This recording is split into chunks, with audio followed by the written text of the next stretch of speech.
بسم الله الرحمن الرحيم.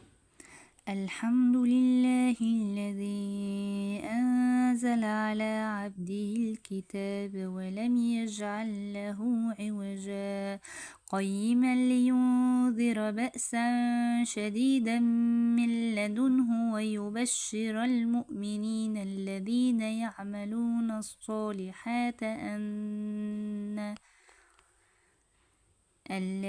يعملون الصالحات أن لهم أجرا حسنا ماكثين فيه أبدا وينذر الذين قالوا اتخذ الله ولدا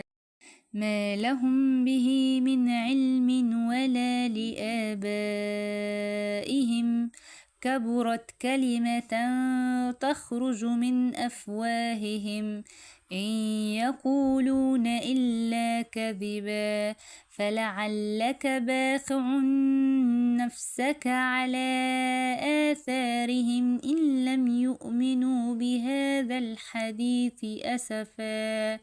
إنا جعلنا ما على الأرض زينة لها لنبلوهم أيهم أحسن عملا وإنا لجاعلون ما عليها صعيدا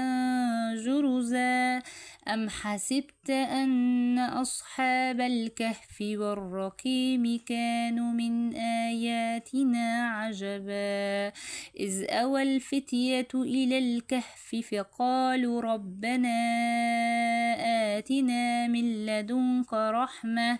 وهيئ لنا من أمرنا رشدا فضربنا على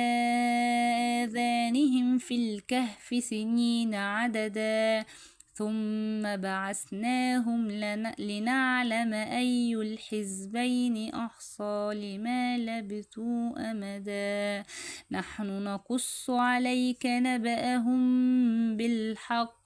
إنهم فتية آمنوا بربهم وزدناهم هدى وربطنا على قلوبهم إذ قاموا فقالوا ربنا رب السماوات والأرض لن ندعو من دونه آلهة لقد قلنا إذا شططا